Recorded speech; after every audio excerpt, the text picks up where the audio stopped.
All right, everybody. Welcome on into the hot corner. This may be the final one, it looks like. For a while, the Giants pull it off to get to 500. They win their last three, finish up 81-81. Final score today, 4-0. Logan Webb pitches a gem, and we'll talk about it here on the hot corner. And welcome on in. Hey, guys. Baseball has wrapped up its regular season, and for the 8th time in 9 years, I believe, the Giants are not in the playoffs. And yeah, it sucks. You'd think that sucks. We were in Pittsburgh or something. Even the Cincinnati Reds made it. Wow. Hey, and let's talk about that. How many people thought 83 wins was going to get your third wild card? Come on. I mean, that's nuts. At the beginning of the season, what was it? Oh, it's going to take 89, 88 wins to get into that third wild card. Not so much. Again, that's the beauty of baseball. When you go into a season, you just don't know how it's going to pan out. And, as bad as it is, finishing 500 for the San Francisco Giants, because we had, bigger and better things. But hell, look at the Mets. We could be the Mets fans. Could you? I see you out there, Mark. I feel for you, Mark. I do. Mark and Armand are Mets fans. That's the worst when you spend that much money. Yeah. And you don't make it. I mean, I can't say I'm disappointed because I can't stand Steve Cohen, what he's done to the game, as far as just giving out these ridiculous contracts. I think it's kind of poetic justice, so to speak. Yeah. But that said, would have been nice to see Tyler Rogers get in the playoffs. Yeah, would have been. Absolutely. The other Rogers is going to be in the playoffs, right? Isn't he a Cub now? Yeah. No, he was a Red, now he's a Cub. Yeah, he went from the Reds to the Cubs. Yeah, that's right. Yeah. So, there's certain owners. It's kind of funny. You can't stand a guy. I mean, if you're a Mets fan, you'd love Steve Cohen, right? We would love to have Steve Cohen as a owner of the Giants. But on the other side, you got a guy like John Fisher of the A's, complete opposite that you can't stand. Same thing with the guy in Pittsburgh. Who's the guy in Pittsburgh? He doesn't spend either. Yeah. So Mike says Giants ended only 2 games out. Yeah, technically probably 3, but close enough. But hey, that only counts in what? What do they say? Hand grenades and hand grenades. Yeah, horseshoes and hand grenades. Yep. But it was nice. Hey, you look. Yeah, it was the Colorado Rockies, and that was what was so nice.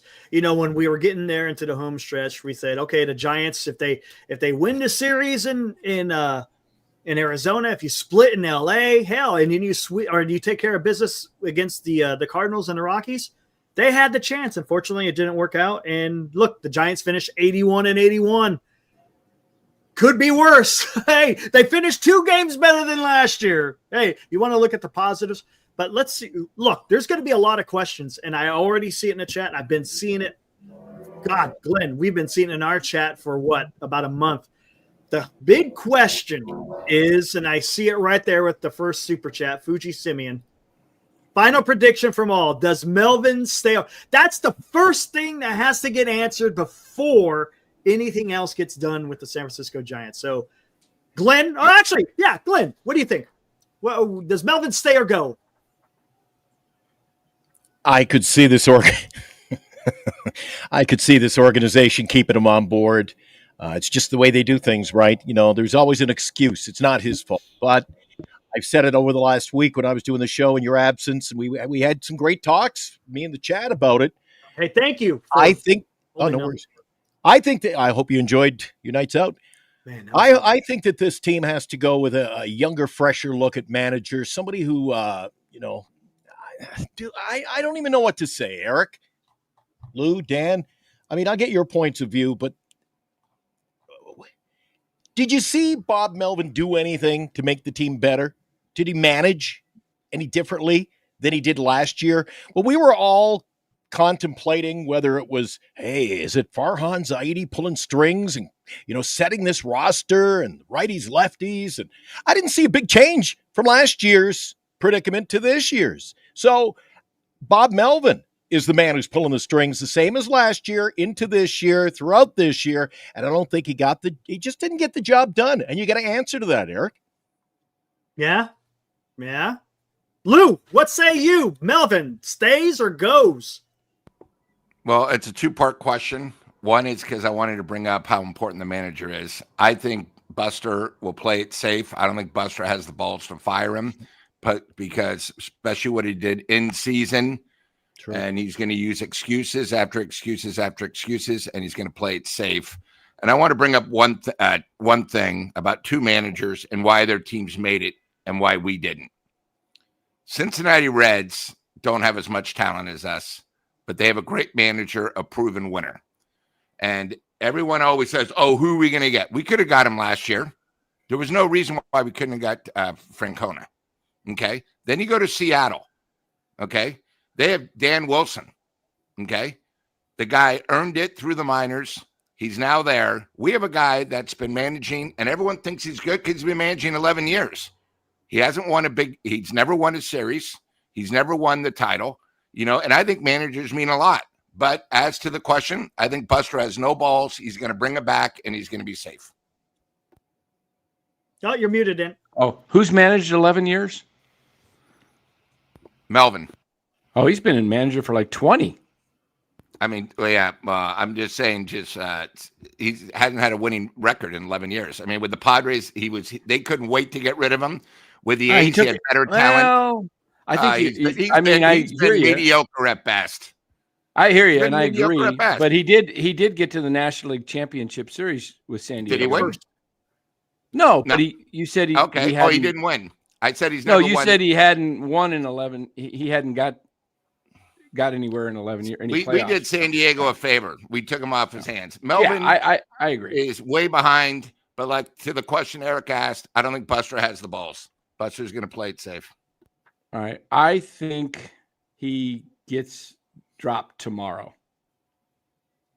I think tomorrow, he said this afternoon, he has been given no assurances that he's staying on. So usually that's a telltale sign to me, because for him to say that, I think if Buster was planning on keeping him, I think he would have told him a week ago, your job's safe, something. For Melvin to come out and say, I haven't been given any assurances, we'll find out more tomorrow when we meet with the front office, I think he's gone. And I think the reason he's gone is a few things. I think the 1-15 homestand, a complete debacle. And then they get back in it, and then another complete debacle. And what are you sending a message to your team when you say you're going to be back in the playoffs? We're going to be in the playoffs. We're disappointed. We didn't, I don't think Melvin comes back, and I don't think it's going to be Bochy either. I don't think it's going to be Bochy. I think, and I hope with everything, it's not the guy what's his name, that Bochy's roommate, that's on the coaching staff. Roommate? No, I mean Hallberg. Buster's Hallberg. Please don't let it be Hallberg. We don't need another friend. We need a manager. We need somebody that is not. It's hard to let go of friends, and we saw that with Yaz, teammates, and Wade that should have never been on the team opening day, but we had to go with Yaz and Wade, and there was some pretty good first basemen that didn't get picked to come here. So there's guys like, I'm hearing Skip Schumacher in the chat. I know that name's a popular name. I've heard Cody's talked about, just drew a stinking blank. Nick Hundley is his choice. I personally would love to see Yadier Molina. He's from Elliot Ramos country, Puerto Rico. I think that would help Ramos tremendously. It would help the other Dominican players with communication, and it would light a fire under this team. So that's my take. I think it's going to happen tomorrow. And if it doesn't, if they keep Melvin, then I personally don't think the Giants, I think it's going to take a long time for Posey to figure this thing out if he ever does, because to me, it's pretty cut and dry, clear. You should be able to look. The fact that they brought Eldridge up for 13 games, hardly played him, it seems like. What are you waiting for? You're playing meaningless baseball for the most part, and you're not even playing this guy. Give him the opportunities. Give him the reps. Otherwise, what are you sitting him for? What did you bring him up for? And I think Melvin what are we platooning for? We're pinch hitting for Eldridge. We're platooning. I thought Farhan left the building. I don't know. I just don't see how you get a guy that has a over 800 OPS in AAA hitting against lefties, and then you're telegraphing to him that you don't have that much confidence in him right now to bat against lefties. This is a problem. I think they shake things up. I don't know how they do it, but I think they shake it up. And given our position, when they called him up, he should have been playing every day and getting every at-bat anyway. And another point on the manager, Eric, you brought it up. I think that given the fact that call a spade, this team gave Bob Melvin a 13-game edge over 500 and brought in Rafi Devers. And they shit the bed. I mean, he didn't get the job done. I think he's got to go. And I'll tell you, I wouldn't be surprised if it's either or. I mean, it's I'm kind of riding the fence here, but honestly, I would not be surprised if they say tomorrow, Bob Melvin's coming back. And I also wouldn't be surprised if they say tomorrow, we are moving on from Bob Melvin. Would not be surprised. And I think, to your point, Dan, I think the decision will be tomorrow. We'll know tomorrow whether or not Bob Melvin is going to be the skipper in 2026. You guys all bring up valid points on why Bob Melvin. Look, Bob Melvin shouldn't escape any criticism whatsoever, because he's had made some pretty bad decisions. But what manager doesn't throughout a season?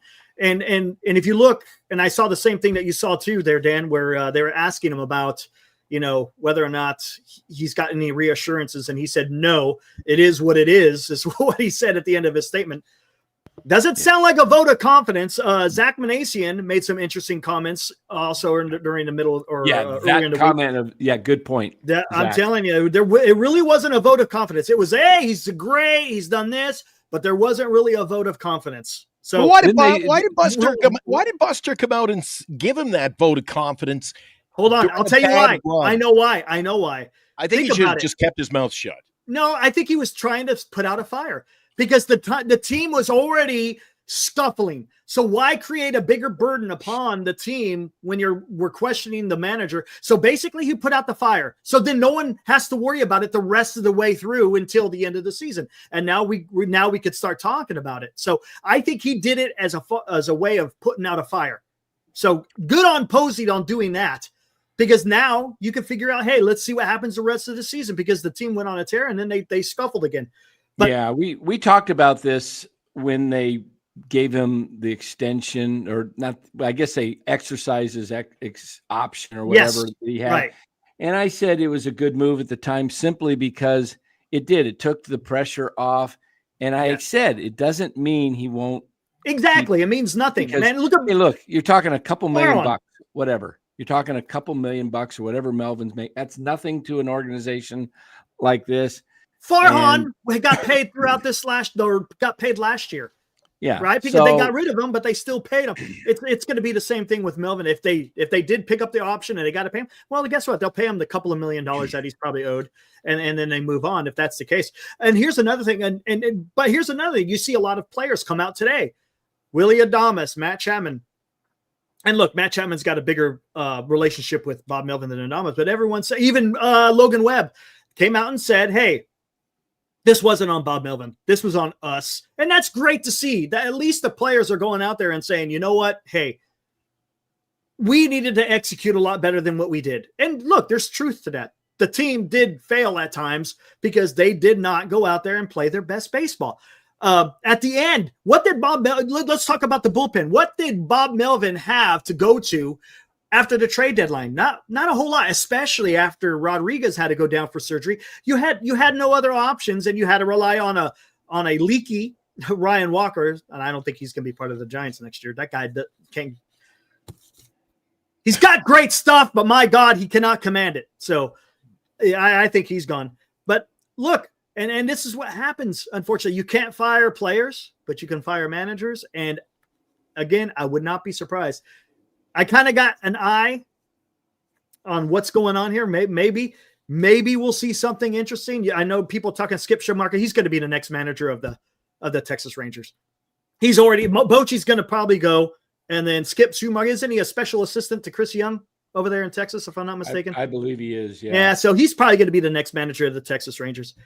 I'm going to tell you something, and you guys may or may not like it, but you said you're talking about Hallberg. I would not be surprised if he's going to be the bench coach. I would not be surprised if he's a bench coach. And I don't have a problem if he's the bench coach. Yeah. Just don't make him the manager. You know who may be the manager? Who has never got a shot at being a manager? Again, I'm just... You talking about Ron Wotus? Ron Wotus, yeah. I would not be surprised. Think about it. That sounds like Marty. Well, whatever. But because I don't think it's Wotus. It may not be. It may not be. But I'll tell you what, because I've been talking about this long before. What was this? God, months ago. I was thinking, hey, maybe Ron Wotus, and I'll tell you why. The guy is smart, right? The guy knows baseball. Ron would have been great for the Giants years ago, and he should have got his shot back when they hired Kapler, in my opinion. And I'll tell you what, this guy never had his shot to be a manager. And the guy is a great communicator. Holy crap. I mean, I don't know if you guys listen to him on KMBR, but my God, that guy is, he knows what baseball is all about. And think about it. Buster Posey played underneath him, right? For how long? His whole career. He was his bench coach the entire time that he was a San Francisco Giant. So I could see that happening. Now, whether or not Ron Wotus wants to do that's going to be on him, man. Right? It's being a manager is not easy. Right now he gets to be a commentator on NBC Sports Bay Area. He gets on the radio. He does a little bit of here and there working with players, but we'll see. Let's see what happens. And it may not be. It may be Bob Melvin coming back next year. I think if they do make a move, like Lou said, they got to have balls to make the move and stop with the playing it safe routine. Will they just, will Hallberg become the manager? Do we just, they got to be aggressive. They got to be aggressive. You know what? Go outside the organization for once. That is not somebody that does, let's get a baseball guy. Let's not, we went outside the organization and got Farhan, a guy who'd never even been much of anything. At least a guy like Yadier Molina or Nick Hundley or, Schumacher has managerial experience. But, Molina and Hundley, former players. Farhan was just a computer nerd, a banker or whatever he was, economist or something.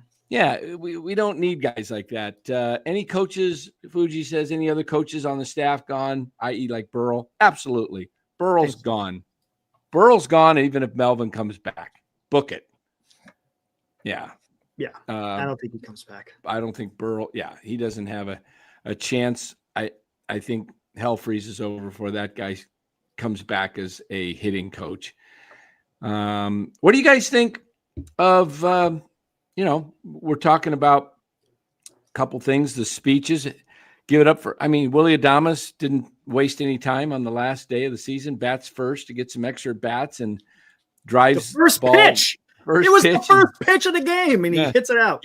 Gets his 30th homer, which is been an enigma for the Giants since 2004, the last Giant.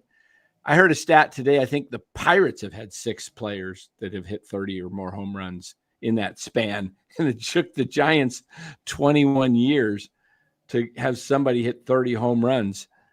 Brandon Belt, I think, came the closest in 21 when he hit 29 in an injury-plagued season. But what do you guys think? What did you think of the speeches afterwards? You heard from first Adames, and then you heard from Chapman. What do you guys think? Go for it, Lou. First of all, we're all talking about something. What the hell are these players and managers supposed to say when the season ends and you get a microphone in your face? Yeah. Right. So I think a lot of the stuff we're talking about now means absolutely nothing. Melvin might not know. Okay. We're talking about the players. What the hell are the players supposed to say? They're embarrassed because they didn't make the playoffs. Adames almost struck out 200 times. We're talking about him in the 30th homer off a pitcher that's not even going to be in the majors, and it's against Colorado. Doesn't impress me. But as for dancing with the two guys, Adames spoke, didn't really mean anything to me. He should have, apologized a lot more. And Chapman was the same speech. I think the biggest problem with the Giants are the fans. And I won't always say this, but fans, some in the chat, people on Facebook, they live in a dream world. I commented, Chapman, I had his thing from last year and from this year. The only thing was he didn't say, I've called people and I'm bringing people over. It's the only difference. I think they're all full of smoke. I think they're almost paid to say it because today's speech was almost identical as last year. I think they're obligated. If you watched it, Adames wanted to speak. Chapman didn't. And basically Adames says, here's your mic. So, he just said, all right, I'll just say what I said last year. So I don't really think if anything means anything. I also think if we're going to go away from the thing, I think you guys are missing someone that they might bring as a manager because I'm sick and tired of hearing about the goddamn Oakland Ballers. Means nothing. If they're going to do something, they're going to bring JT Snow in. Since he basically was the manager for them, he sort of made them, he's in the organization. And until the Giants get rid of him outside the organization, they're not going to win. Eric, you brought up Lotus. It's great, but he got rid of coaching because he doesn't want to travel anymore. Plus, how old is he? He was in baseball for 20 years. How old is he? We got to get younger. Mid-60s. I think it's just like our team needs to get more athletic. I heard a thing today that this is what the Giants' motto should be. Do you know that the Mets lost to Miami 8 out of 10 games? And the announcers, who are better than the Giants announcers, said because Miami makes contact and they put every ball in play.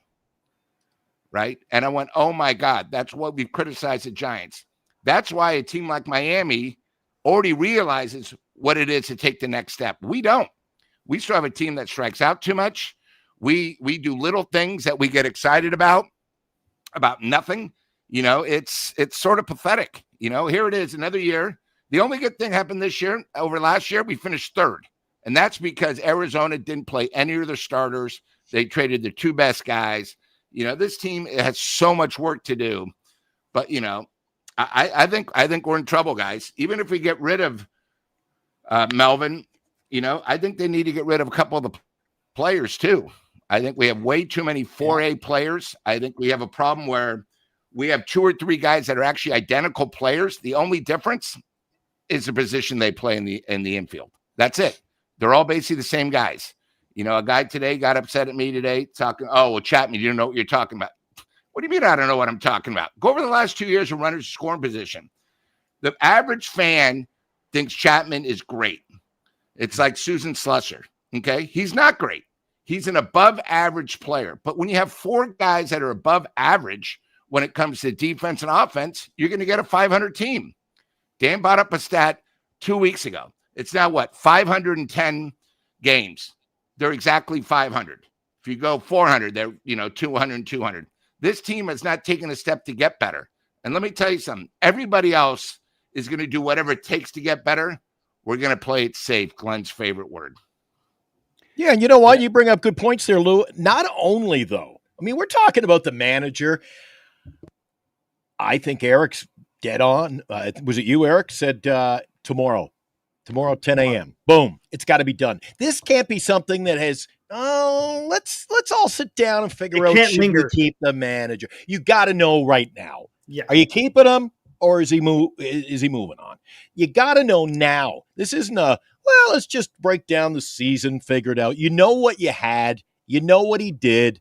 And the fact we're talking about a manager, I mean, the manager's not the only guy, as you've said time and time again, Eric. He's not the only guy that's winning ball games on this Giants team. I mean, we got bigger fish to fry. Manager, closer, starter, a hell of a lot of changes on field and on the bench. We're back to where we were again. This has got to be a complete overhaul before next year. If you go back to the same things as we saw this year, if it's training camp next year and we see a lot of the same, you're going to be here a year from now saying, geez, another 500 season. Oh, book it. I mean, I think the Giants' new slogan next year should be the San Francisco Giants. What 500 baseball's all about, or nothing like it. 500 baseball, nothing like it. I mean, you can add that because, look, without the ability to make some trades and go out in the market, I'll see what they do. We'll give it till the end of December and see where they're at, see what they go out and do. But we'll know if they're not signing guys, if they're not making any trades. This team needs some contact hitters like Lou talked about with the Marlins. We saw what the Toronto Blue Jays did. Look, I had a decision to make today in fantasy about it. I had enough pitchers, and I said, do I want to start Seymour? And I said, no, the Blue Jays are playing for something, and they're going to hit this guy. Even though he shut him down 2 weeks ago, went 7 innings, I said, the Blue Jays will make adjustments, and they'll smack this guy around. And they certainly did because the Blue Jays hit the ball. Now, if you were playing the Giants, you would say, Giants are hit and miss. They either hit home runs or they just strike out. And the Giants have to change that going into next year. They have to be a team that makes contact. And you need 2 more contact hitters besides Jung-Hoo Lee, preferably 3. But I think it's a struggle. Because look at the lineup. Count how many guys that are not very good contact guys. You could start left field, Ramos, whoever was in right field this year, not much contact. First base, a lot of swing and miss. Second base with Casey. Shortstop, that's 5. Third base, Chapman and Bailey, 7. And our DH, whoever that was. We had 8 guys that had high strikeout rates. Now you can handle, 3 or 4 of those guys. But the difference between the Giants struggle to hit 30 home runs, right? We're all excited about a guy who hits 30 home runs, but he strikes out a lot. And then we say, well, yeah, everybody strikes out a lot. Yeah, but Schwarber hits 55 bombs. Judge hits over 50. Guys that hit 4, you can live with a high strikeout rate if a guy hits 40 plus homers because he's doing something else for you. He's being productive. Riley Green, guy strikes out every freaking time, it seems like, over 200 times. But he hit like 35 homers and drove in 105, 110 runs this year. Where's anybody like that on the Giants? Maybe Devers. Devers in a full season would be that guy. Devers had a pretty good year. And you know what? I'm looking at the numbers for this year, how they closed out. And the fact, you got a guy like Willy Adames hit his 30th home run. Yay! Something to strive for through the year for the fans and for the player. But I mean, he batted .225 and he didn't have. What's the good of having guys who are he hits 30 home runs? How many RBIs did he finish with this year? 87. If a guy's hitting 30 home runs, I want to see him hit over 100 RBIs. You've got guys still on this team like McRae. What the hell is McRae doing? Having a contract batting 091 and sitting on our bench. What does he get? And then he bring him in against the Dodgers and he runs himself into a 7-foot out. I mean, you got Bailey still 222. You got Gilbert, who can't hit, 190. Just there's too many weaknesses around the guys who are hitting the bombs. They're not getting on base. So if you want a guy who hits 30 home runs and gets minimal amount of RBIs out of it, it's not the way to go. You got to get like the Blue Jays. Again, I've said it. Dan just said it. You got to get guys who make contact, get on base. That's what they seem to be doing. Did they just pull the wool over our eyes? Were we hoodwinked early? They were getting on and getting over, and they were scoring early, and that just all fell to shit. We're back to the old Giants ways. Do you guys agree or not? Yeah, I see. Same old. Let me hit some of these super chats. Rob Iman's had this up there for a while. $2. New manager with wholesale staff changes.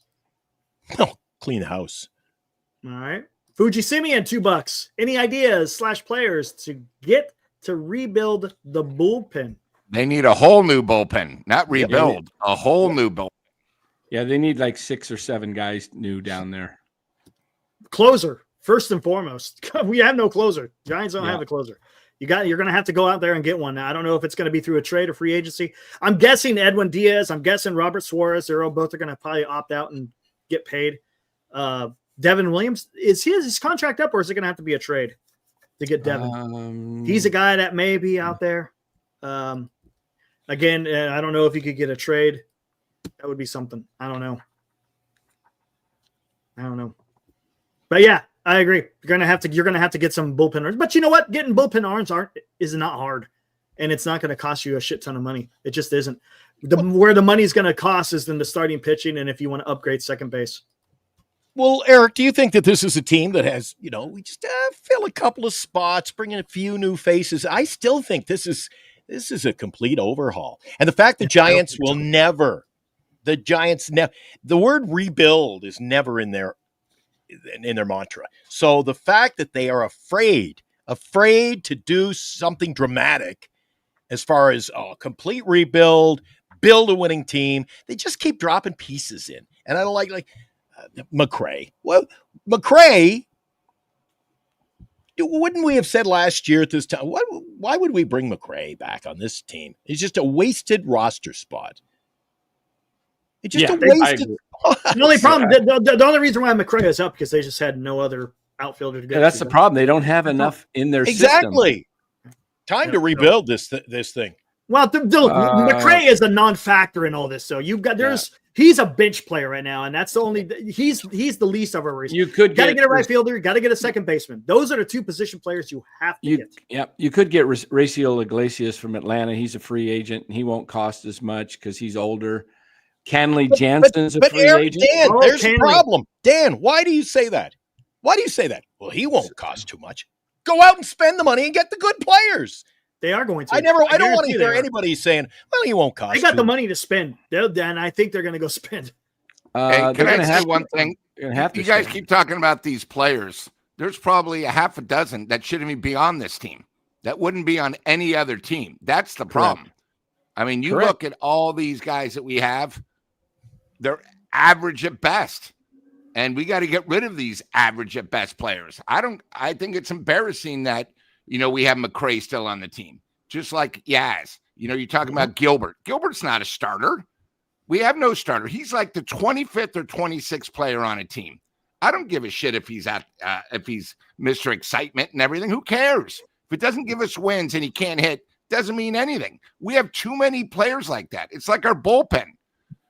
Beck, he'll give up 8 runs and then next time he'll give up 2. We got to get rid of these mediocre guys.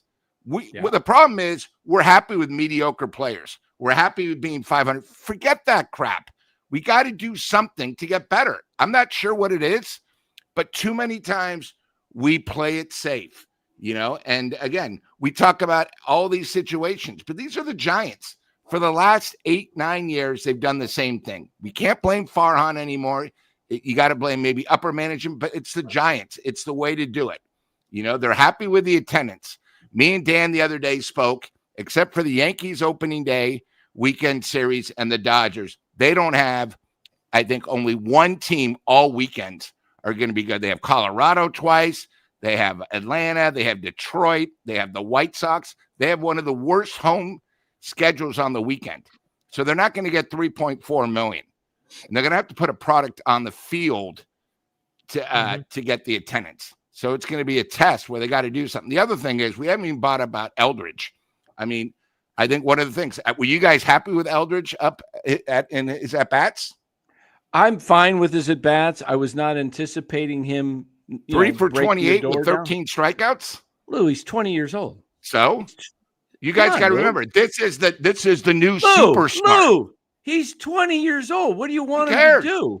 Because his reputation, he's our savior. I'd expect a little bit better than 3 for 28. False expectation. He also you guys all said how good he was going to be. This guy's a new superstar. He hit like a few frozen ropes over 100 plus miles an hour. Oh, he hit frozen ropes to people. Who cares about frozen ropes? That means nothing. Lou. That series, Dan, that series. 20. He's 20. Then what? We got to wait 2 years? Then he's not a superstar like everyone has said he is. They didn't give him a real shot, Lou. They didn't give him a shot. He was 3 for 28 with 13 strikeouts. All right. They so didn't next give him year a he's shot. just going to step on the field and just be better? I think What about Matt problem. Williams first? What about Matt Williams' first 3 years? Matt had nothing like Eldridge. He was a number one draft pick. Oh, baseball was different then. You know what I'm talking about. Eldridge, I thought, was more of a disappointment. Struck out 13 out of 28 times. That's a disappointment. Well, I could have told you he was going to strike out a lot. I could have told you. In fact, he's our savior, supposedly. Oh, yeah, he's our savior. Dan, did you think he'd get that many at-bats and bat 107? I didn't. I didn't think he was going to – I thought he'd get 50 at-bats. I thought they would play him. How do you expect a guy to even get in a rhythm? He didn't even play 3 consecutive games when he was up. I mean, they mishandled him as they've mishandled Ramos. They mishandled Matos. They mishandled Bart. They mishandled all of it. They mishandled Schmidt early. They just don't even give their young guys a shot. And now is the time to give Eldridge a shot because you weren't in it. Now, as far as what Senior says up here, I tend to agree. I wonder if they might trade Eldridge based on the usage that we saw of him while he was up. It was almost like, oh, we're not going to let him face lefties right now because we don't want his K rate to even skyrocket more. Look, I don't know what they're going to do, but Lou, I think you're crazy expecting a kid at 20 years old getting his first taste of the big leagues to come out and tear it up. And what did you expect him to do? Hit 5, 6, 7 homers and hit I expected 300? him to at least hit the ball, not strike out as much, do something. I was unimpressed. 3 for 28 doesn't impress me. And I'll tell you what, here, let me chime in on the Eldridge. Look, when they called him up, it was just to get his cup of coffee. It was not to really get eyes on him, to really see what he's going to be able to do. Dom Smith got hurt. They were trying to infuse a little bit of something in the lineup. Maybe he could do something. Maybe he can't. But look, we're talking, 13 games, something like that. And that was it. It's nothing. It was a nothing burger. Look, the AAA was getting ready to end anyways for their season. So, yeah, bring them up. Just give them a little taste. See what it's good. See what the MLB is going to be all about, because it's a lot different than it is in AAA. And again, this is not going to be indicative of what Bryce Eldridge may or may not be. Yeah, he could have came up. He could have came up, hit 5 home runs, hit 400, and guess what? It means absolutely nothing. Yeah, it does. He came up and struck out 13 times, and for me, and this is just my assessment, I think it means nothing for the simple fact that it's only a few games. That's it. And he's 20 years old. Look, and I get to what Lou was saying, though. Yes, there's a lot of hype, and that's the problem with today. It was a lot different. You're bringing up Matt Williams. In the day of Matt Williams, there wasn't social media where everybody is talking about the new guy. So all these expectations are through the freaking roof, and it sets up the kid for failure, man. I think he sees all this shit, right? I think you got to have proper expectations. You have to. But the problem is with social media, it doesn't allow for that to happen, because these kids are on social media. They're reading what the hell's going on. They got all this pressure upon them. Just let the kid see what he could do. And look, he may not even start on the roster next year. He may be back in AAA. We don't know. It's possible. Yeah. And let's see how it plays out. I don't even agree with that. You brought that up, that last post there on the screen, Eric. I mean, You honestly think he had a good eye? A good eye at the plate? Oh, yeah, he did. His at-bats were pretty damn good. He got to a lot of full counts. Yeah, he got a lot of full counts. He He got to a lot of full counts. He walked 7 times. He batted 107, and like Lou said, broke down the numbers. I mean, the numbers don't lie. But I'm not using – it's too small of a sample size. That's where I'm going to go with Bryce Very Logan. small sample size. It's just too small. Now, again, to the point, the hype was too much. You're putting too much on him, and that's just how I felt about it. I don't think it was – he wasn't meant to come up and literally carry the team. You're not going to – look, if you're in a playoff run, there is no way a team is going to put that much pressure on a 20-year-old. No, but that's what this fan base is all about, Eric. Well, they call him he's the savior. And, Dallas saying McRae is a September call-up. Why so much focus on him? Because who else are you going to call up? Who else? There was nobody else to call up. No. I've never seen a fan base that's so nuts. They're chanting Jung-Hoo Lee with banging the Jung-Hoo Lee like there's 80. I would have been 81 and 81, 81 and 81. Come on, what are we getting excited about? My goodness! I'll tell you what, though. As far as the Jung-Hoo Lee, it gets the crowd into when you go to these games. I get it. I mean, when his bats come up, it gets people. Hey, it gets the fans riled up. The fans are riled up when he comes to the plate, Eric. But when he lines out and grounds out, and look, he shuts him down just as quick. This was his rookie year, and he had an okay year. I think he had an okay year. Jung-Hoo Lee did okay. He did okay. I'm not going to shit on Jung-Hoo Lee. I like that we got a guy that people can gather around, because who did we have before? There was no chance of anybody in the stands. At least he shouldn't be the center fielder, though. He's too. Yeah, I understand. Maybe he goes to a different. Maybe he plays a different position. He should be a corner outfield. He was okay. I'm looking for somebody that's. I didn't mind him in the outfield and center field. I mean, his outfield abilities were much better than his second half. He actually was 18th out of 19 center fielders for defensive runs saved, and he was a little timid, especially on balls near the wall. Understandably so, because of what he's been through. Yeah. But you can't have a guy out there in center field that's timid. Like Gilbert looks like a better center fielder to me. Oh, he is. Unfortunately, his bat. He can't play at the major league level, though. Right. He can't hit. Giants have Lou said it.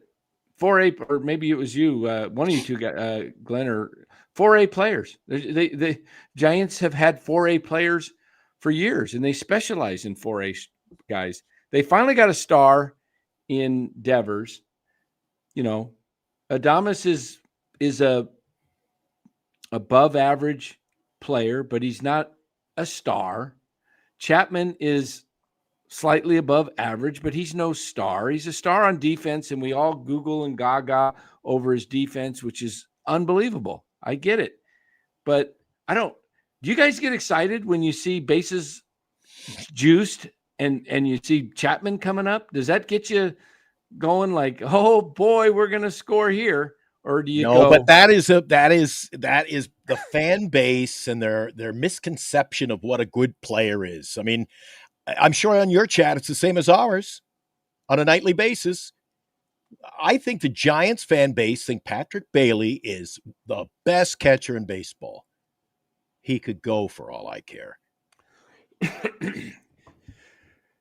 He's a good framer, good pop time. What they freaking do? Framing of all the, I don't know. I don't get it. I mean, I'll tell you what. I would like a better catcher. Don't get me wrong with the bat, but that's the least of our worries right now. To be honest with you, it really is. If we're gonna stratify where the biggest problems are, your biggest issue is pitching, because it's not just the starters, it's the bullpen. You need if you got a 13-man staff next year, you better have at least 8 to 9 new guys. And I'm serious. They got to have definitely some depth there. And then they need guys that can hit with contact. And that brings me to this question. JG40, because I was ripping the Giants hitting. Hey, Dan, why did Cleveland win the division with the worst team batting average in Major League Baseball? I'll give you a couple of reasons. One, they got a guy by the name of Jose Ramirez. You know how many times Jose Ramirez struck out this year? He struck out, I'll tell you, he struck out 74 times in 668 plate appearances, 11%. That's 20%, almost 20% less than Devers. He's one of the top players in baseball. Jose Ramirez. And get this, Susan Slusser, he's better than Matt Chapman, okay?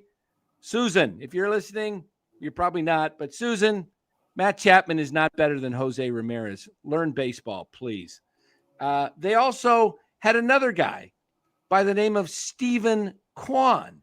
He struck out even less than Ramirez. He struck out only 59 times this year in 688 at-bats, 8.5%. When you put the ball in play, JG40, good things happen. You want to know why the Giants are 81-81? Because they can't sustain rallies unless they hit the big home run. And when you don't hit home runs and you strike out 10 to 15 times a game, you're going to lose games 3-0, 3-1, 3-2. You're going to have problems scoring. So it's not just batting average, it's making contact, okay? Glad I was able to educate you on today's baseball. No, they also have a good manager. Hold on. They have a great manager. It goes even more than that. It has nothing to do with their hitting. Where do they rank in ERA in all the major leagues? 4th. Yeah. Well, that helps. That's what happened when you got a team that can pitch. And that's why the Giants did what they did. The Giants were horrible. Remember, all their hitting numbers were down in the toilet. But what was keeping them in it? It was the damn pitching. They were sitting in the top 3. They were sitting in the top 3 for half the season. The Cleveland Guardians did it for a whole season. They were ranked 4th. The Detroit Tigers ranked 16th. That's why the Cleveland Guardians were able to surpass the Detroit Tigers, because they were able to pitch the ball. And if you pitch the ball and you prevent runs, that means you don't have to score as many runs. So they were able to get away with it by having the worst average because they could pitch. Very true about the pitching. I was going to mention that. Obviously, that's very true. But I will say this, you've got to have both. You can't just be a team that pitches. And the Giants, what did I say at the break, at the All-Star break? If anybody was listening, I said the problem with the Giants is not going to be as much the hitting woes that they had. It's going to be their pitching in the second half. Why did I say that? Because I knew Landon Roop was going to run out of gas, and I knew that Birdsong was not the answer. And we also had to know, and I think this is why Robbie Ray never got traded, is because other executives had to look at this and go, he's only pitched 30 innings in 2 years. He's going to run out of gas. That's why he didn't pitch the last week. And why did Robbie Ray struggle in his last 7-8 starts? He was wiped out. So, yeah, exactly, Nork. I predicted exactly what was going to happen. They were going to be stink on the mound. And that is what primarily cost them, because they don't have the pitching depth and they don't have it going into next year. And I don't know how they're going to get it, because you're not going to be able to make enough trades. You're going to have to spend, and you're going to have to go get pitchers. But like Lou said, what are they going to do? What will we see more of next year? We'll see Tristan Beck. We'll see Keaton Wynn. We'll see guys like that will be your backups. And then another thing that the Giants were very fortunate this year, they had one of the least amount of injuries of any team in baseball, and they still couldn't get past 500. If they had any amount of injuries that some of the teams like Arizona went through, they lost their entire pitching staff. The Dodgers last year lost their entire pitch. You need depth, and the Giants have jack, squiddly, squat, whatever you want to call it, when it comes to pitching depth. And I don't see that getting any better anytime soon, because the cupboard is empty, my friends. McDonald, he looked good in a couple of starts. He looks like worth giving a shot to. But how long can McDonald go in a season? Giants are great for 80 games because their guys are fresh. But the Giants, for some reason, they get guys. Who was the guy that came up that a couple years ago?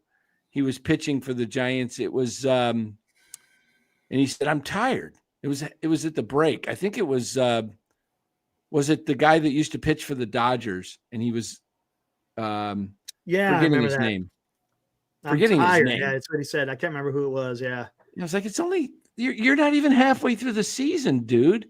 I can't remember that guy's name. All of a sudden, he was drafted by the Dodgers, and he was anyway. I can picture him. Starts with an S, last name, throws over the top. Stripling. That's what. Stripling. That's it. Stripling. Yeah, he throws. Yeah, straight over the top. Yeah, I mean.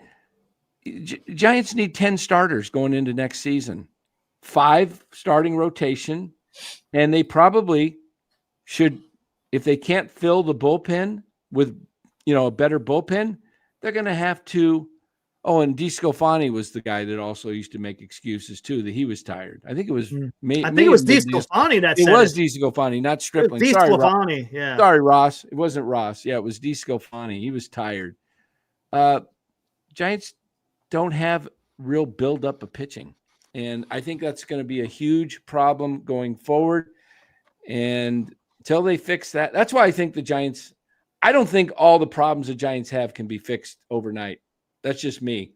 I'd love to be wrong, have egg on my face and see the Giants actually compete and make the playoffs. But they got so many holes. I mean, you look at the holes this team has. I mean, even their best players are a problem, right? I mean, you have to admit that Chapman and Adames are offensive problems when it comes to making contact. You can't have those guys back-to-back anymore. And I don't know why Melvin couldn't see that. Batting those guys was a rally killer. They were one and the same. It was like, oh, hey, there's you didn't even have to get a double play with those guys. You just said, okay, we'll just strike this guy out, and we'll strike this guy out, inning over. Rally killer. We call somebody in the chat just said that it was the manager that we got Cincinnati. Cincinnati has a better manager than us, but Cincinnati had tremendous pitching. Oh, pitching got them to the postseason. Abbott, the kid, what is his name? Legitimate starters. They lost Green for literally 6 months of the season. Yeah, they lost him. Not 6 months. Not 6 months, because the whole went out in late April. Yeah, 3 and he just months. came back. He came back about a few weeks ago, something like that. And you guys got to agree. He came back in July or August. Did he? You guys got to agree, though, that the Giants this year, did you not notice, and I brought it up with Eric many times, that there was such a lack of depth that all it took, we would be on a nice run, and it took just one injury to plummet this team. That's how weak they are. There's no depth on this team. That's right. There's no depth, and that's where they have to fix. And that usually it can happen if you're willing to pony up. If the owners spend money. Ned Coletti was on the show a couple weeks ago. He said, I asked him the question, what is, because we were talking about the Sharks and them rebuilding. And I said, how long does it take to rebuild a hockey team before they're competing for championships versus baseball? And he said, hey, that's one of the best questions you've ever asked. And he said, with baseball, it's actually easier because you can go spend and get your guys much quicker. But hockey, you're drafting these kids that are 18, 19 years old, and it takes them a while. But I think give the Sharks 3 or 4 more years, they might have a run, It's because they're doing what the Giants don't do. They clean house, basically. Yep, you got to do They went with youth, and guess what? If you win... Well, let's talk about this. You go 10-70, and the next year you're going to go 20-60. And the next year you're playing 500. With young players in hockey, that's the way you got to build. You build through the draft, and that is the only way to win in pro hockey. You're going to suck. You're going to stink. The rebuild is the rebuild for a reason. To get better, and then to compete. And this Giants team, it's just a revolving door. Add a few pieces, they're out. Add a few more pieces, they're out. Year after year after year. Rinse and repeat. Well, unfortunately, that was a lot because of Farhan, because he would. What was the longest deal he ever signed? 3-year deal. He did that a couple of times. I think he did it with Stella. It sucked, right? It sucked, and there was a revolving door when we were under Farhan. That's a given. As far as the depth, let's talk about that. What team? Well, let me ask you this before we go into the depth. Do you like Chapman being here for 5 more years till he's almost 30? Yeah. Hey, look, that's good. Are you going to like Shohei Ohtani in another 6 years, and then he's got 4 years to go?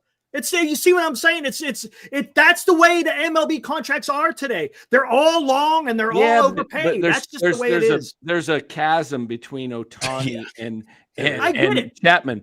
Ohtani's a Hall of Famer. He's one of the greatest ever. No, that's Chapman not the point. Just like the point I don't want a mid-level guy for 6 years. Anybody's long contract is going to age badly, no matter where they're at, right? But why would you sign a middle of the road player at 32 for 6 years?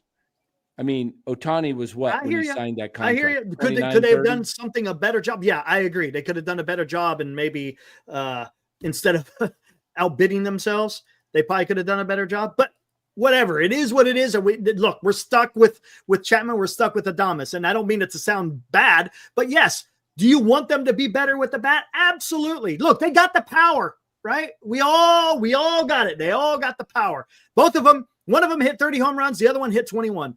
Elliot Ramos hit 21. Devers hit 36. So we got guys that can pop the ball. What would be nice is just, hey, bring up that average a little bit. How about bringing up that contact when there's runners in scoring position? That's all we ask. And I said that from the very beginning, Glenn, when the Giants were starting to scuffle, all the Giants had to do is hit a little bit more. They just had to hit a little bit more, and the Giants were going to come out on top because the pitching was driving it. But going to the depth, right? So if any team that is going to their minor leagues to replace a starting pitcher, look, they're not going to be aces coming up. They're just going to come up and eat innings. No one has aces in the minor leagues for depth. You just got to have guys come up and eat innings until the injured player can come off the IL. That's it. And the Giants got a few guys. I mean, you got Blade Tidwell, you got Carson Wisenhunt, Birdsong, if he could figure it out, Trevor McDonald. Again, these are just guys that you're going to have in AAA in the event that one of your starters go down. They could come up and eat some innings, because next year, right, we got 3 of the 5 right now. You got Logan Webb, you got Robbie Ray, and you got Landon Roop. Those guys are probably going to be in the damn rotation. All right, 4 and 5. All right, it's going to be what the Giants have to determine. Now, you could go out there and sign a number 2 and you push everybody else down, and that's fine. The Giants are going to go sign a pitcher, right? Come on. If there's one thing that Buster Posey understands, he understands pitching. Come on, that's his wheelhouse more than anything. He was a catcher. He's going to be a Hall of Fame catcher. He understands pitching. So I could see him going out there and spending a lot of money on the pitching. What's it going to do as far as the lineup? That's a whole different story. But again, just to answer the question with depth, the Giants, I think, are going to be fine in depth, just for the simple fact that you got to rely on your 5. And there are going to be times, right, where they're going to get hurt. You're just going to have guys come up and fill that spot until that guy, as long as it's not a significant injury, and they can come back from IL and get back in rotation. Lou, what say you? You know, we're just going back and forth. You know, what else is there to say?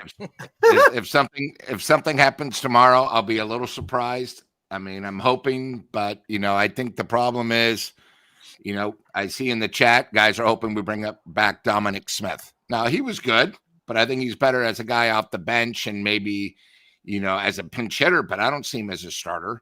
I just think we have so many problems. The other thing we're not thinking of is every other team that didn't make the playoffs are going to be going off after the same players we are. You know, the Mets with Cohen, shit, they dropped. They're going to be going after it.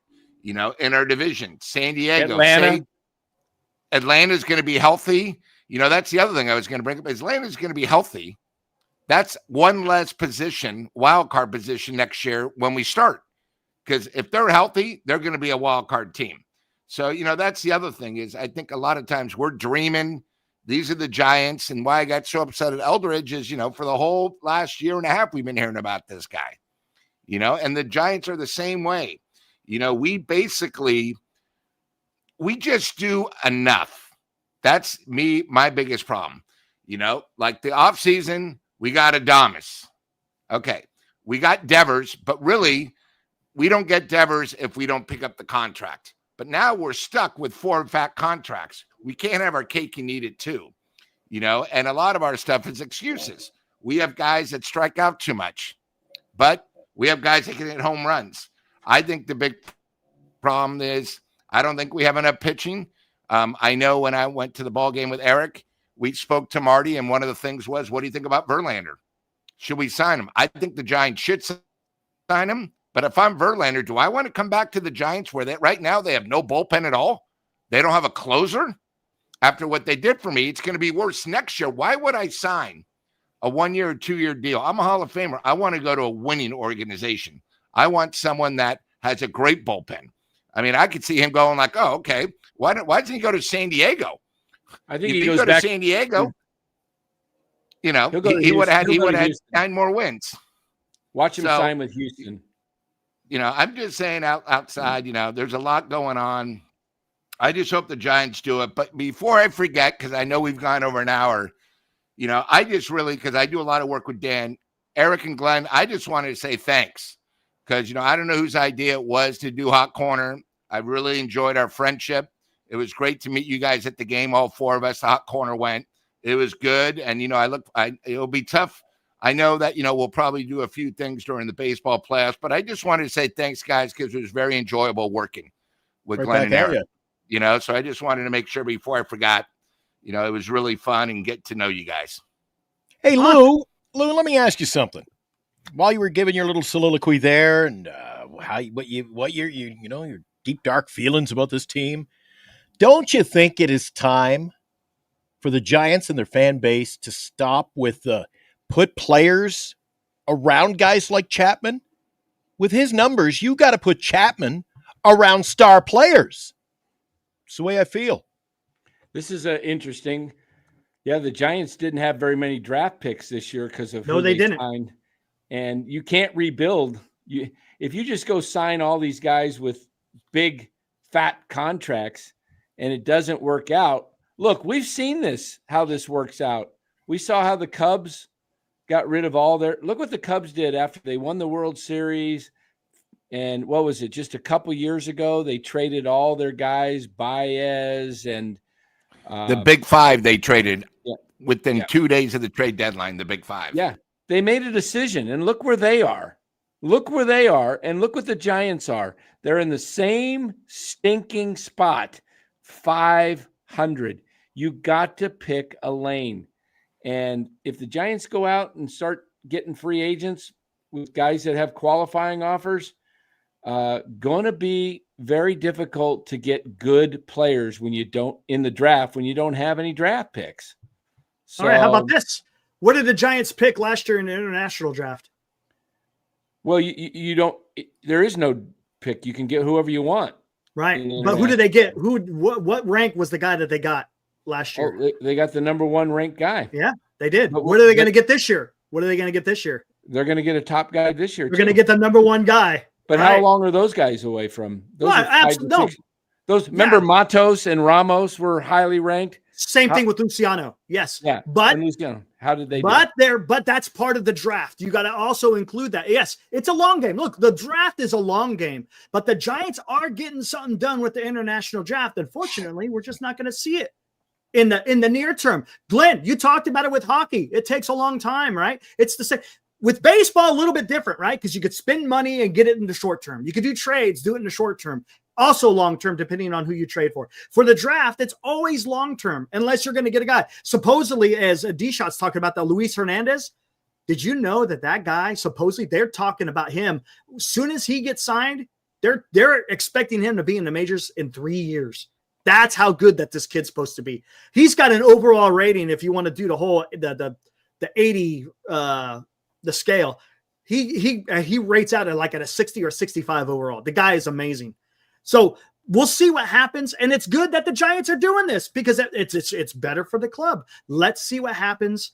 And again, and to your point, to losing the draft picks, look, that was under Farhan.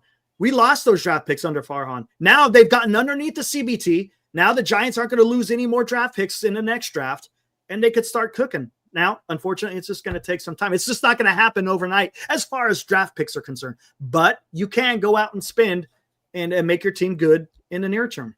I'm taking a bit of heat because I said rebuild. And I mean, there are a lot of changes to come. Bullpen, on field, a lot of changes. But when I say rebuild, I think that also includes guys that you just brought up. Luciano, Matos. It's time for the organization. They probably won't be on the team next year.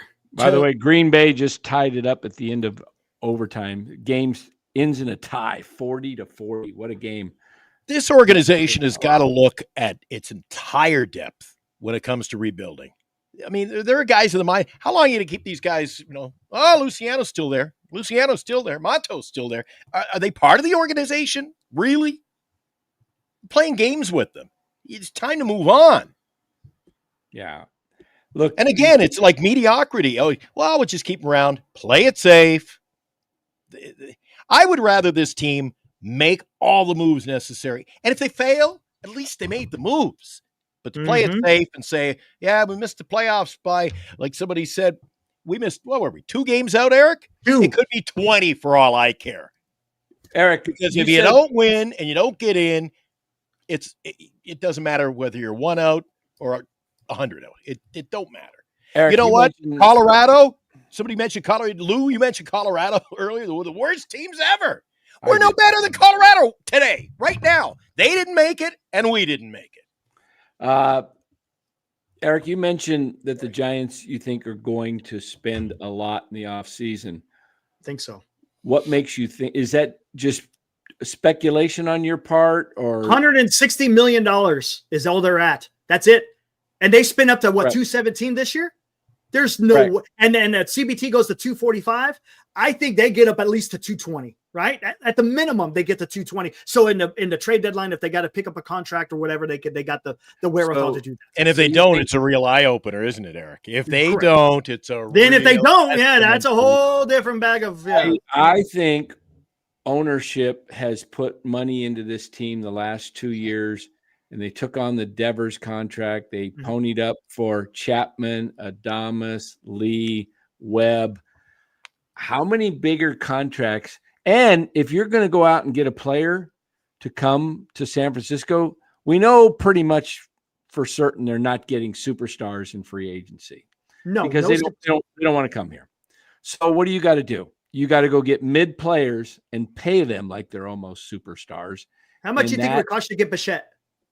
25 a year for 7 years? He better make more than Chapman because he sure is a lot better hitter.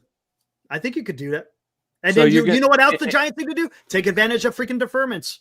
Because then you could spend even more. Take advantage. Every other team does it. The Giants are rich. They can afford it. So you're Bichette. And Toronto offers you similar money. Or the Dodgers say, you know what? The Dodgers go, we really don't have a really legitimate short second base. We got Mookie Betts, but we kind of want to move Mookie back to the right field. Where are you signing if you're Bichette?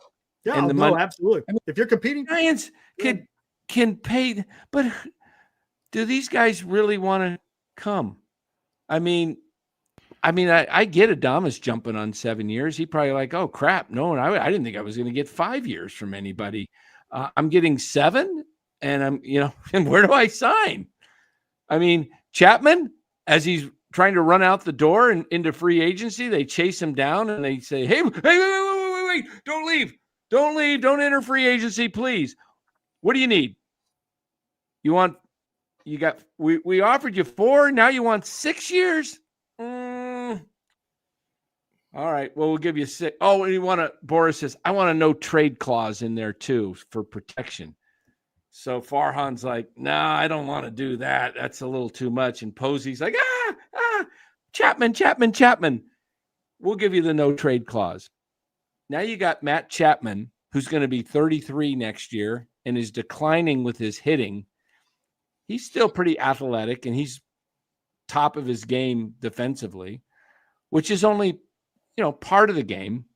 But that contract when he hits after next year, 34, and he's even worse, you're going to be like, oh crap, how do we get rid of this? And we're stuck with 3 more years.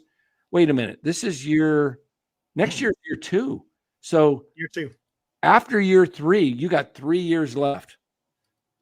You are going to eat the back end of that contract like nobody's business. And you even mentioned, Eric, Ohtani, every contract. So if you're going to eat the last 3, why not try to trade Chapman now and pay money to somebody else to take him? Say, we'll eat the money now. We know he's going to be he's going to give us little production in years 4, 5, and 6 of the contract. Remember that you got 2 more years before you even get to that point. And I would say, here, we'll pay half of the contract for the remaining, or you're only, when you only eat half, you're really only eating, half of it. So, and then you get out from under that, you got other money to spend. You can move Schmidt, who's really not a second baseman. He played good, but he doesn't have the range that you need there to play second base. Put him in his natural position at third base. You're not paying him much. Go get yourself a really good second baseman. Dan, stop it. Use the money Stop to get. We're not paying him much. Stop it. What do you mean we're not paying? Why do you always use that term? Well, we're not paying him much. I hate Schmidt. He's making minimum. Well, he shouldn't be on the team anyway, but that's beyond the point. Why do you always throw that in, though? Well, that is part of your moniker. Well, we're not paying him much. So, what I'm saying is he's better than Chapman, in my opinion, overall. Oh, Schmidt? He's as complimentary. Maybe he's not better, but he's no worse. Well, he just said he was better. I don't He's no worse. Don't agree with you. He is no worse than Chapman. I would rather have Casey going forward at the plate than Chapman.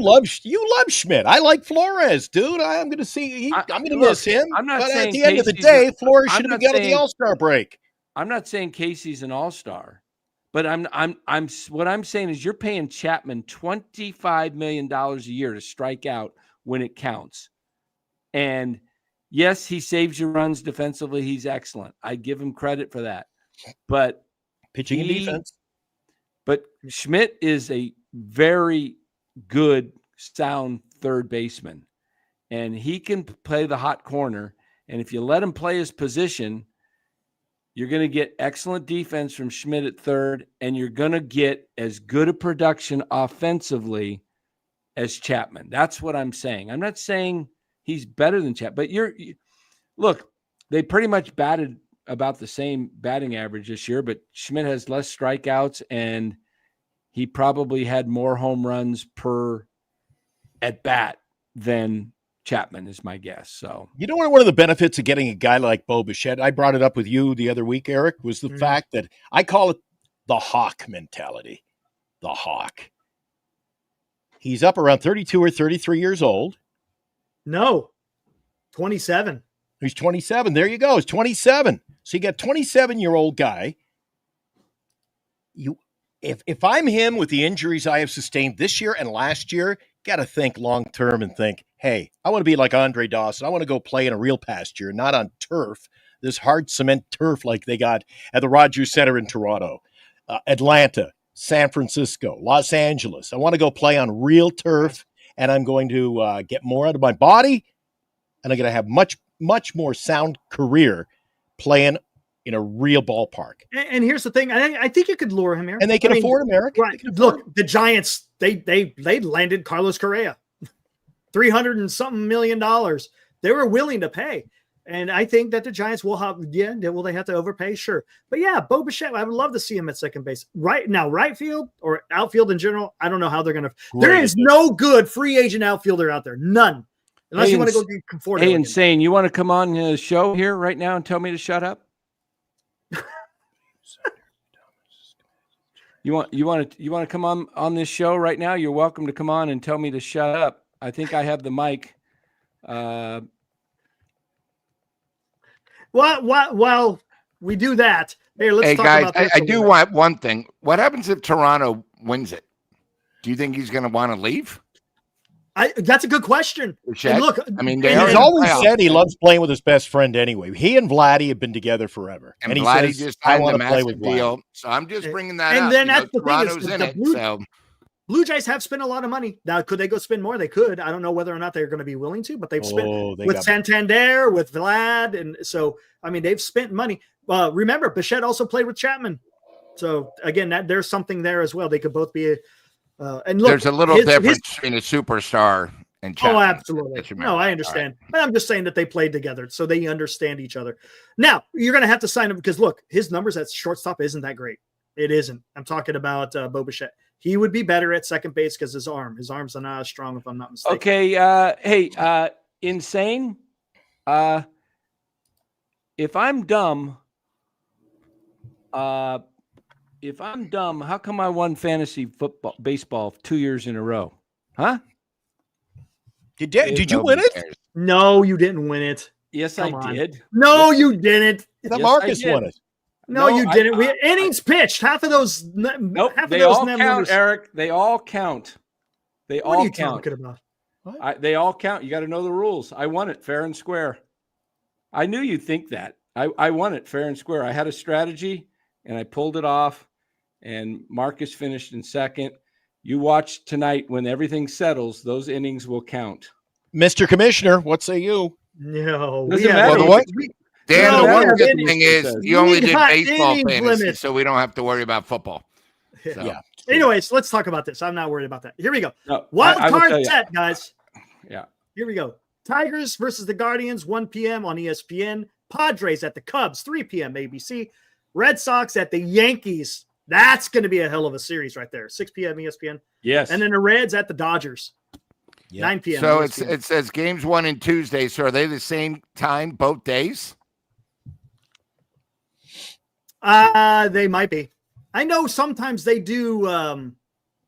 What is that? Where they offset the second day sometimes, if I'm not mistaken. I'm just reading it. That's a little confusing in my mind, but. So and I assume that's Eastern time.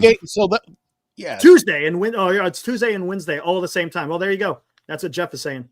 Tuesday, Wednesday, all the same. All times Eastern.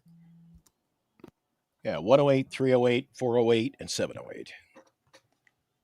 Okay, I'm seeing different times. Where do you get your times, Glenn? I'm seeing 1 o'clock, 3 o'clock, 6 o'clock, 1, 3, 9 6, 9 Eastern. Yep, those are all Eastern. Yeah. All right. Oh, they're all East. Yeah, those. Yeah, are that's all what Jeff is saying. All times Eastern time. Yeah, I got it up on the screen here, and I'm going by. Well, Cincinnati's in LA, so that would be what? That's a 6:08 start. Yeah, 6 o'clock here. Yeah, 6:08. No. I always look at it our times, right? So I'm seeing 8:08 Winnipeg time. Geez, if I turn on 9 p.m., the game will be over. I'm going to miss it. So. There so who do you think wins the series? Bring that back up, Eric. Let's do that. Let's just go. Let's take it. Let's do that. Who wins the Tigers and Guardians? Scooble's going game 1. You know, it's funny. Baseball, sports is funny. The Tigers collapsed, and they played the Indians down the stretch. And yes, I said the Indians. They played the Indians down the stretch quite a bit, and Cleveland won both series to catch them. It wouldn't shock me to see Detroit come back and win. I think the Guardians are the better team. Detroit has a lot of issues. So they've been scuffling. They've been scuffling. I'm going to take Cleveland, but it wouldn't shock me just because of the way sports works. But I'll take Cleveland. Are we going to do each series one at a time? Yeah, let's see that. Yeah, okay. Let's do that. So you want me to pick all 4, or do you want to pick everybody pick on one game? Just pick all 4, and then we'll just go down the line. Let's just do that. I'm going to take the Padres over the Cubs. I think the Yankees probably beat the Red Sox, although I'm rooting like crazy for the Red Sox. And the Dodgers should win, but don't be shocked. Don't be shocked if the Reds, with their pitching, if Hunter Green takes them down in game 1, they just need to somehow pull off one of the final 2. Hunter Green is a guy that can shut you down, but unfortunately, I think the Dodgers they got just as good as fire. They're going Blake Snell, Yamamoto, and Ohtani if necessary in game 3. Interesting. Lou, what say you? I think the big thing is, remember, these are best out of 3. So, yes, correct. I think it's completely different. So I'm going to pick every single road team. Make it easy. I'm going to pick all the dogs. Nice. I think the Red Sox will beat the Yankees. I think the Reds, the pressure's all on the Dodgers. Hunter Green wins the that first would be one. Awesome. So, and then, the Padres after last year could be, maybe it's their year, and I'll just tick the Tigers because, they have Scooble and they should go up 1-0. And then, it's, and then they're going to be home. So I would just pick all the dogs, all the road teams. Glenn. He took the words out of my mouth. Short series, so this is why the Tigers are built for this. Tigers got to beat the Guardians. Could go either way, but I got to go with Tigers based on pitching in a short series. The Cubs are a better team than the Padres. The Yankees much better than the Red Sox, and the Dodgers are the Dodgers. So I got the Tigers, Cubs, Yankees, and L.A. And nice. And by the way, I know that L.A. is real turf. I don't know. Isabel is saying, no, Glenn, it's real turf. I said real turf. Yeah. All right, I'm going to go because they got Scooble going. Man. Yeah, I'm going to go Tigers. Tigers, Cubs, Red Sox, Dodgers. That's how I'm going to go. Tigers, Cubs, Red Sox, Dodgers. And I said Guardians, Padres, Yankees. And I'm picking the Dodgers, but I wouldn't shock me like Lou. It would not shock me to see all 4 road teams win. But just, the pitching is going to be the key in the playoffs. But I don't know if the Tigers have a second pitcher. I don't know who they throw. Do they throw Mize game 2? I'm not sure who they go with. But Red Sox can play with the Yankees. And Cincinnati could surprise the Dodgers if it's just you got to win 2. That's it. That's it. 2. That first game is key. It is. That first game is key because then you don't have to win 2 in a row. Philip, thank you for that. Exactly. That's exactly what I was trying to say. When you factor in the money, that's money you can spend elsewhere. That's why, I'm just saying I think they're pretty similar players. But yes. And I just want to show you something, Eric. And I don't want the Giants to fall into the same trap as I saw. The chat was electric early about the Mets and how they fell apart. You got to build a team. You can't throw money at 2 or 3 guys. You have to have a full roster. You have to have depth at all positions, even the bench, the bullpen, to go out and throw money at 2 or 3 guys and say, well, this is our winning formula. It ain't going to work. Yep. Build a solid team. Oh, yep. Justin, he did 2. I'm sorry about that, Justin. I missed one earlier. He did $2. Says, look at what Boston's rookies did versus Eldridge. Not sure. Yeah. Crochet goes game 1 against the Yankees. Yeah. Yep. Your gut feeling, does Verlander come back or no? Said Fuji with $2. I think so. Again, because who else is going to give him the money? Fantasy Baseball Award Senior says, well, nobody cares about that. Nah. Some do. I know you don't. No, but nobody cares when we're talking about baseball playoffs. Here's the final. Cares about it.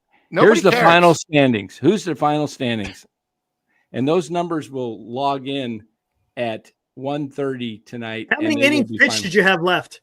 I had 2 outs left. How many innings pitched did you have left? I had 1 inning left. But how many innings did you throw? You're not going to be in first place. Yes, I am. How many innings? Let me show you something. Look at this right here. Look at Big Green Weenie He went 1,413 innings, and he finished a few days ago. They count. Well, they're not supposed to. They're not supposed they are, to. That's Eric. the reason why that's why I put the innings pitched regulation on there. Yes, that's why I but put 1,400. if Yahoo, what you got to understand is Yahoo allows you to go over, and once you go over, that's it, because they can't cut you off middle of the game 1,400. They just don't do that. So you can go over. Like I had one. Yeah, but how did somebody get 31 innings over? Let me call Vince Russo. I'm gonna give him a call and I'm gonna find out, because he's done this for many years. I want to see where he stands on this. It doesn't matter where he may not even know, but Yahoo counts them. But look, we all know what the intentions were. That was doesn't matter. Otherwise, everybody would have been throwing freaking innings. I just left mine at 1 because there's no, you didn't matter. Okay, let's get back to business, Eric. Did Verlander come back? Whatever. I think he might. I think there's a high possibility that Verlander comes, because the reason why he Posey was the only one that went and offered Verlander $15 million. And he didn't pitch badly, Eric. No, well, in the beginning he did, and there was times where the bullpen failed him. Period. Exactly. He had a couple of stinkers, and that's going to happen. But he finished the season strong, man. He finished strong. So I think there is a high possibility he could come back in the rotation.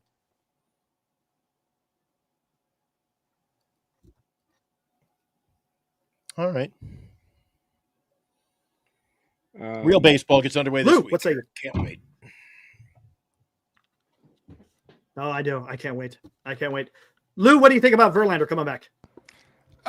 If I was him and his agent, I wouldn't come back, just because they don't have a bullpen right now. The Giants, their stopper has Tommy John. Their stopper right now is a disaster. Their bullpen's going through major changes. Right now he's a Hall of Famer. He's trying to get wins. True. And if you remember this year when they signed him, Giants weren't even in his top 3. No, it wasn't. I just think with the Giants going through major problems in the bullpen, you got to think what's best for you and your family. Glenn, does he come back? Isabel's still saying, I think that LA is turf. Isabel, real grass. It's growing. It's going to be there in the postseason. We'll mow it. It'll be good. All right. Verlander comes back. Verlander comes back because really, who was going to pay him last offseason? He came here because he chased the money here. He wanted to, prove he could still pitch. I mean, he says he wants to pitch. I think he's going to be hard pressed to get the money elsewhere that he'll get with the Giants. Gotcha. Dan, Verlander come back? No, he signs with the Houston Astros. Goes back to Houston? Yeah. He's got a bullpen there. He's got Hader. He's got Abreu. Houston's going to pay him. They see that he has a little bit left still in the tank. I think the Giants may try to get him back, but if the Giants were going to get him back, this is what they needed to do. And if they thought they were going to get him back, what you would have done if you watched the Braves game today, Charlie Morton pitched the first inning of the game as an opener, came out, got 1 out in the second inning, and walked off to a standing ovation. They were playing the Pirates. He played the majority of his career with both teams. His wife and kids came out on the field, greeted him. Both teams, gave him a big send-off. Giants could have done something yesterday with Verlander, and he could have come out and thrown out 1 out in the top of the 7th. He was through 6. He had only thrown 92 pitches. He could have thrown one more batter and given the chance for the fans to give him a send-off to say, we want you back. But the Giants don't think that way because they're, number one, I don't think they are I don't think the Giants think he's coming back. I would be shocked. I'd be shocked. All right. Well, that's it, guys. The last one. By the way, Lou, thank you for the kind words. There was a lot of fun doing the Hot Corner. Lou, it was a pleasure. Doing these shows with you. This is a good time, man. I tell you, we come on here, all 4 of us, talking some baseball. That's what it's supposed to be about. That's what the game's supposed to be about. Having fun with some friends, talking some baseball, and that's what it's all about. Thanks, Lou. Hey, guys, Appreciate that, can man. I say one more thing, too? Probably one of the best players of our generation, pitched his last game today. He's not going to be on the roster in case the Dodgers get beat. But Kershaw today pitched his final game. Mm-hmm. I also liked what they did. Freeman came out and took him out of the thing. Very emotional, but probably one of the, obviously a Hall of Famer. Yeah. One of the greatest pitchers we've seen probably in the last 20 years. So I'm glad we don't have to face him anymore, thank God, because he sort of owned us. But, tremendous. And, it's not too often we get to see superstars like this. You know what? He's going out on top, too. Look, 5 innings, 5 1/3 today, 4 hits, no runs. The guy could still pitch, in my opinion. Yeah. And Dallas on Verlander, yeah. He's trying to get to 300 wins. He only got 4 here. I'm sure he will sign. If Ryan Walker signs somewhere or gets traded somewhere, Verlander will not go there. Oh, man. That's a fact. That's a fact. Wow. All right, let's get the hell out of here, guys. Yeah. Good job this year. Good job. Good Yeah, job. buddy. Lot of long nights during the regular season on our particular shows, but Sunday's been fun. On to the off season. Woo!